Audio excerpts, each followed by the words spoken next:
ಉಡುಪಿ ನಗರದ ಚಿತ್ತರಂಜನ್ ಸರ್ಕಲ್ ಬಳಿಯ ಜ್ಯುವೆಲರಿ ವರ್ಕ್ಶಾಪ್ನಲ್ಲಿ ಸೋಮವಾರ ರಾತ್ರಿ ನಡೆದ ಕಳ್ಳತನದಿಂದಾಗಿ ಆಭರಣ ವ್ಯಾಪಾರಿಗಳಲ್ಲಿ ಆತಂಕದ ವಾತಾವರಣ ನಿರ್ಮಾಣವಾಗಿದೆ.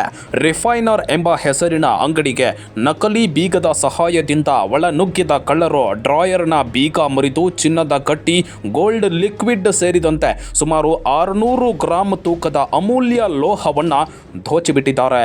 ಇದರ ಮೌಲ್ಯ ಅಂದಾಜು 60 ಲಕ್ಷ ರೂಪಾಯಿಗಳಷ್ಟಾಗಿದೆ ಅಂತ ಪೊಲೀಸರು ತಿಳಿಸಿದ್ದಾರೆ. ಇನ್ನು ಈ ಕೃತ್ಯದಲ್ಲಿ ಅಂಗಡಿಯಲ್ಲಿ ಮೊದಲು ಕೆಲಸ ಮಾಡಿದ್ದ ಕಾರ್ಮಿಕರೇ ಭಾಗಿ ಆಗಿರಬಹುದು ಎಂಬ ಅನುಮಾನ ವ್ಯಕ್ತವಾಗಿದೆ. ಶಂಕಿತ ಕಾರ್ಮಿಕರ ಕುರಿತು ಪೊಲೀಸರು ತನಿಖೆ ಆರಂಭಿಸಿದ್ದಾರೆ. ಇನ್ನು ಘಟನೆ ಮಾಹಿತಿ ಸಿಗ್ತಾ ಇದ್ದಂತೆ ಉಡುಪಿ ಡಿವೈಎಸ್ಪಿ ಪ್ರಭು ಡಿಟಿ ಹಾಗೂ ನಗರ ಪೊಲೀಸ್ ಠಾಣೆ ನಿರೀಕ್ಷಕ ಮಂಜುನಾಥ್ ಸ್ಥಳಕ್ಕೆ ಭೇಟಿ ನೀಡಿ ಪರಿಶೀಲನೆ ನಡೆಸಿದ್ರು. ಅಂಗಡಿಯ ಸಿಸಿಟಿವಿ ದೃಶ್ಯಾವಳಿಗಳನ್ನು ಪೊಲೀಸರು ವಶಕ್ಕೆ ಪಡೆದಿದ್ದಾರೆ.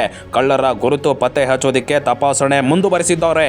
ಈ ಘಟನೆ ಹಿನ್ನೆಲೆ ನಗರದ ಅಕ್ಕಪಕ್ಕದ ಆಭರಣ ಅಂಗಡಿಗಳು ಭದ್ರತಾ ಕ್ರಮಗಳನ್ನು ಬಿಗಿಗೊಳಿಸುತ್ತಿವೆ.